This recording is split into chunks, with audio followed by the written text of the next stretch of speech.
Hi Kaleidoscope Corner friends. I came down to the church again to talk to you because I just thought these tulips behind me were too beautiful not to share. Can you see them? They're tulips and daffodils and some pansies, and it's just beautiful. And when I left my house to come down here today, it was beautiful and sunny, but now behind the camera here I see a huge rain cloud, and so I'm hoping to beat the rain and tell you everything I need to tell you before the rain starts. Maybe I'll get a little wet.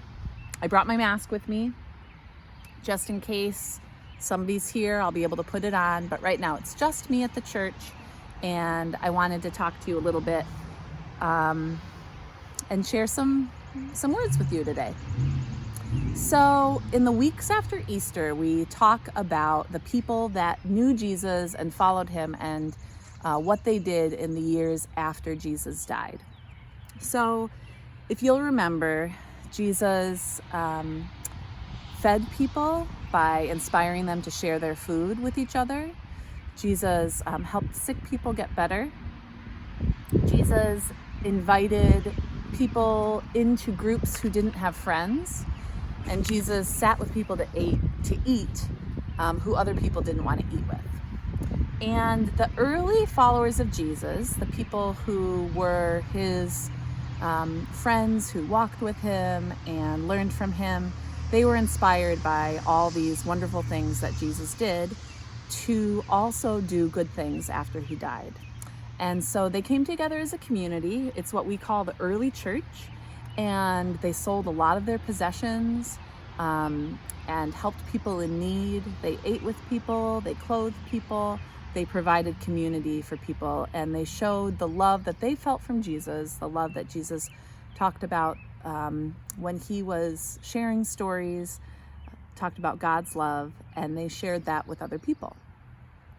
And the work that Jesus did that inspired people, they then went and inspired more people, and more people started joining their community. And then they went out and did really wonderful things and inspired more people. And do you get where this is going? The early church grew and grew and grew, following that way of Jesus, of feeding the hungry and clothing people who need clothes and helping the sick and providing a friend for the lonely. I didn't just come to church to show you the flowers. I came to church because every Wednesday right here is the Waste Not, Want Not meal. And the Waste Not, Want Not meal was an idea inspired by two women many years ago in town here who saw all the food that was being thrown out at grocery stores, and they wanted to do something about it. They felt like this food was just going to a waste. And they thought, let's not waste this food. Let's use this food to feed people. And so this meal was born. And it serves people every Wednesday night. Since the quarantine and COVID, the Waste Not, Want Not meal has served over 250 people every Wednesday night through drive-through meals right here at South Church. And for you Kaleidoscope Corner members, do you know Miss Sandy Flagg, the one who helps us get all of our yummy goodies for coffee hour?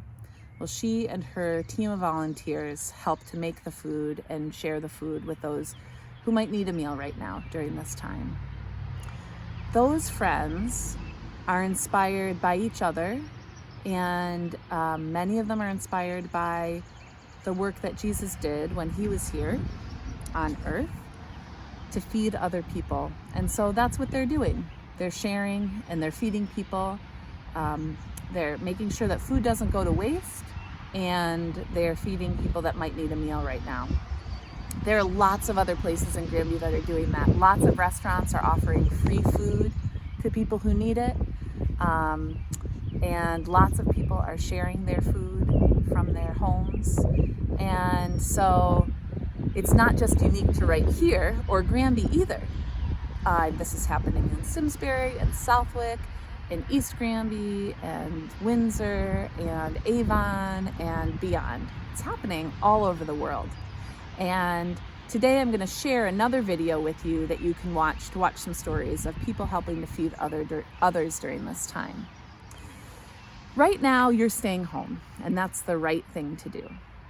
And I'm so thankful for people like Sandy Flagg and the volunteers at Waste Not Want Not, who are able to come out of their homes and gather food together and feed those who are in need and show love and community in that way.